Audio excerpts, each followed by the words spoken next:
જય હિન્દ વિદ્યાર્થી મિત્રો, આ માહિતી દર્શક વિડીયોની અંદર આપણે એસએસસી જીડી 2025ની ભરતીની તમામ પ્રકારની ઇન્ફોર્મેશન છે એ આવરી લેવાના છીએ. તમારે એસએસસી જીડીમાં 2025ની પરીક્ષા માટે એપ્લાય થવું હોય તો સંપૂર્ણ માહિતી આ વિડીયોમાં મળશે. એટલે કે આ વિડીયો જોઈ લેશો એટલે તમામ પ્રકારની ઇન્ફોર્મેશન તમારા સુધી પહોંચી જશે. સૌથી પહેલો સવાલ, ફોર્મ ભરવાની શરૂઆત ક્યારથી થશે? તો 27 ઓગસ્ટથી ફોર્મ ભરવાની શરૂઆત થવાની છે અને અંદાજિત 5 ઓક્ટોબર સુધી આ ફોર્મ ભરવાની છેલ્લી ડેટ છે. એટલે 27 ઓગસ્ટથી 5 ઓક્ટોબરની વચ્ચે આ તમે ફોર્મ ભરી શકશો. બીજો સવાલ, પરીક્ષા ક્યારે આવશે? અંદાજિત જાન્યુઆરી ફેબ્રુઆરી 2025માં કોઈ પણ સમયે પરીક્ષાની તારીખ આવી શકે. આ સૌથી પહેલી ફોર્મ એપ્લિકેશન કરવાની માહિતી આપણા સુધી પહોંચી. ત્યાર પછી લાયકાત. તો લાયકાતમાં આપણે સૌથી પહેલી લાયકાત છે શૈક્ષણિક લાયકાત. શૈક્ષણિક લાયકાતમાં મિનિમમ તમે ધોરણ 10 પાસ કરેલ હોવું જોઈએ.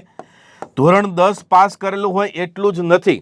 ખાસ અગત્યની લાયકાતની બીજી એક મર્યાદા છે કે જ્યાં 18 થી 23 વર્ષની ઉંમર હોવી જોઈએ. જે ઉંમરની લાયકાત છે, તો આ જે ઉંમર છે એ આ એસએસસી જીડીની પોસ્ટ માટે 18 થી 23 વર્ષની હોવી જોઈએ. આમાં છૂટછાટ મળે છે. જો કોઈ ઓબીસીની કેન્ડિડેટ હોય, ઓબીસીના કેન્ડિડેટ હોય તો એને 3 વર્ષની છૂટછાટ મળે. મતલબ કે ઓબીસીના કેન્ડિડેટ છે એ 18 થી 26 વર્ષ સુધીના હોય તો એ ફોર્મ એપ્લિકેશન કરી શકે. બીજું, જો કોઈ એસસી એટલે કે શિડ્યુલ્ડ કાસ્ટ અથવા તો એસટીમાં આવતા હોય તો એને 5 વર્ષની છૂટ આપવામાં આવે છે. એટલે કે 18 વર્ષથી 28 વર્ષ સુધીના કેન્ડિડેટ છે એ પરીક્ષા આપી શકશે. તો પહેલી મર્યાદા એટલે પહેલી લાયકાત ધોરણ 10 પાસ હોવા જોઈએ. બીજી 18 થી 23 વર્ષ. આમાં ઓબીસી કેન્ડિડેટ હોય એને 3 વર્ષની ઉપલી છૂટછાટ મળે છે ઉપલી વય મર્યાદામાં, અને એસસી એસટી માટે 5 વર્ષની ઉપલી વય મર્યાદામાં છૂટછાટ આપવામાં આવી છે. ઉંમરની ગણતરી કઈ રીતે કરવાની થાય છે?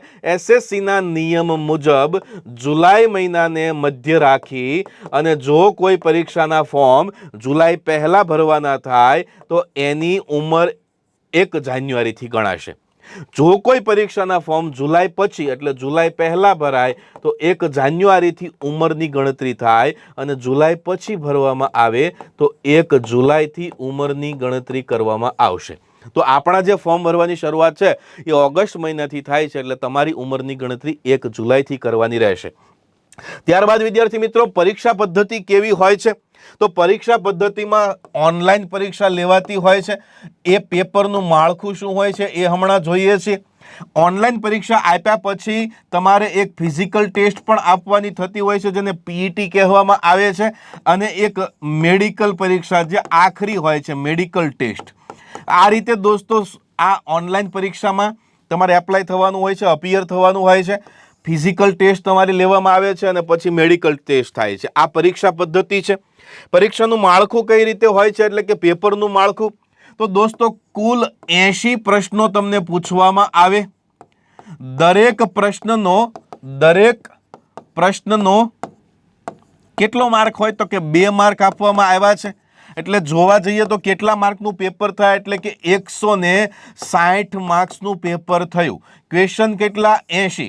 હવે આ જે 80 ક્વેશ્ચન્સ આપણને આપવામાં આવે છે એમાંથી ગણિતના 20 પ્રશ્નો હોય છે, એટલે કે ગણિત 20 ક્વેશ્ચન્સ પૂછાશે. રીઝનિંગ જે છે એ પણ 20 પ્રશ્નો પૂછાય છે. ત્યારબાદ ત્રીજો પાર્ટ છે એ જીકે જીએસનો હોય છે, એના પણ 20 ક્વેશ્ચન્સ હોય છે. અને એ જ રીતે આગળ જોઈએ તો ભાષા, જેમાં હિન્દી અથવા ઇંગ્લિશ તમે 20 ક્વેશ્ચન એમના હોય છે. તો આ પ્રમાણે 40 માર્ક્સ ગણિતના, 40 માર્ક્સ રીઝનિંગના, 40 માર્ક્સ છે જીકે જીએસ અને 40 માર્ક્સ ભાષા. એમ ગણીને ટોટલ 160 માર્ક્સનું પેપરનું માળખું હોય. આના માટે તમને 60 મિનિટનો સમય મળશે પેપર એટેન્ડ કરવા માટે, જે ઓનલાઈન પરીક્ષા હોય છે. આગળ વધીએ ત્યાર પછીની માહિતી જોઈએ.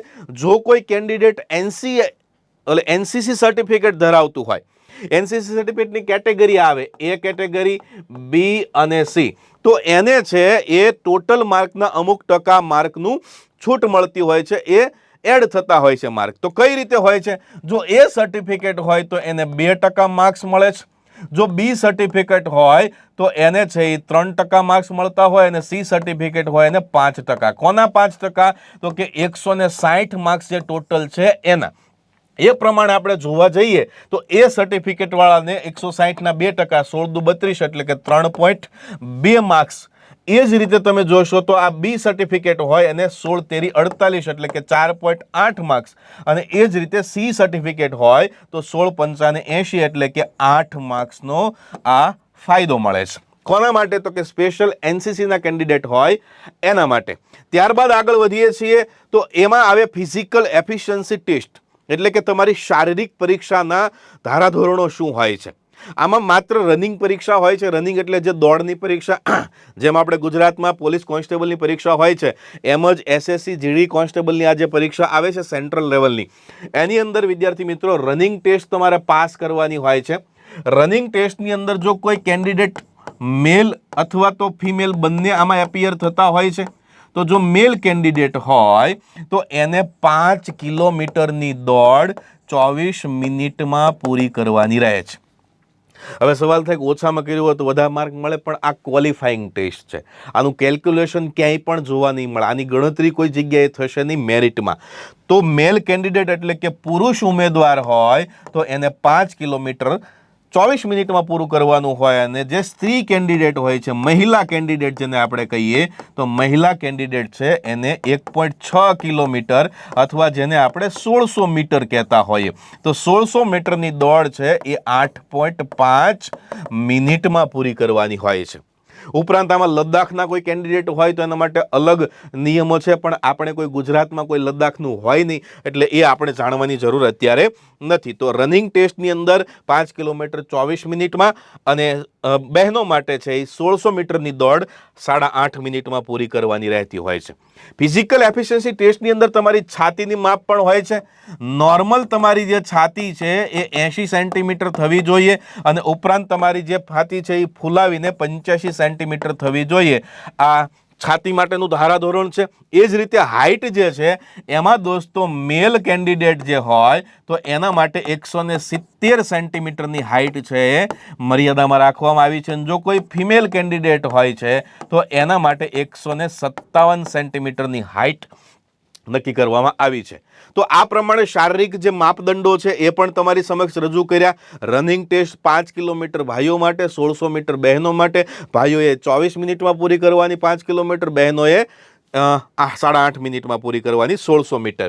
હાઇટના નિયમો છે 170 સેન્ટીમીટર હોવી જોઈએ હાઇટ ભાઈઓની અને 157 સેન્ટીમીટર હોવી જોઈએ બહેનોની. એ જ રીતે આગળ વધીએ છીએ ત્યાર પછી સિલેબસની આપણે ચર્ચા કરીએ તો સિલેબસની અંદર જુઓ દોસ્તો, સિલેબસનું માળખું તો આપણે જોઈ લીધું. 80 ક્વેશ્ચન જોવા મળે છે. 80 ક્વેશ્ચનની અંદર 160 માર્ક્સ આપવામાં આવે છે એટલે એક ક્વેશ્ચનના 2 માર્ક થાય છે. 4 આપણે પાર્ટ પાડી દઈએ. માની લો કે એ બી અને સી ડી, તો એમાં ભાગમાં અંદર મેથ્સ પૂછવામાં આવે છે, બી ભાગની અંદર રીઝનિંગ પૂછાતું હોય છે, સી ભાગની અંદર તમારે જીકે જીએસ આવતું હોય છે અને ત્યારબાદ ડીની અંદર તમારે ભાષા હિન્દી ઓર ઇંગ્લિશ. ઓકે, દરેક પાર્ટના 20-20 પ્રશ્નો એટલે કે 40-40 પ્રશ્નો છે એ 40-40 માર્કના પ્રશ્નો છે એ પૂછાતા હોય છે. હવે જે આ સિલેબસ છે એ સિલેબસમાં આપણે જૂના પેપરોનો અભ્યાસ કરીએ અને એ પીવાયક્યુના આધારે આપણને અમુક ટોપિક મળે છે. જેમ કે ગણિતમાં કયા ચેપ્ટર પૂછાય છે રેગ્યુલરલી, રીઝનિંગમાં કયા પૂછાય છે, જીકે જીએસમાં કયા પૂછાય છે અને હિન્દી ઇંગ્લિશમાં શું શું પૂછાય છે. તો એ વિસ્તૃત રીતે સિલેબસ છે એ તમારી સમક્ષ અહીંયા રજૂ કર્યો છે કે જે વારંવાર જે પૂછાતા હોય એવા જે ચેપ્ટર્સ છે. દાખલા તરીકે આપણે ગણિતની વાત કરીએ તો ટકાવારી ખૂબ જ અગત્યનું ચેપ્ટર નીવડે છે, કારણ કે ટકાવારીના આધારે બીજા ઘણા બધા ચેપ્ટર અહીંયા સામેલ થતા હોય છે. તો ટકાવારી ખૂબ જ અગત્યનું છે, જેમાં 3-4 પ્રશ્નો તો રેગ્યુલર ટકાવારીને લગતા પૂછાતા હોય.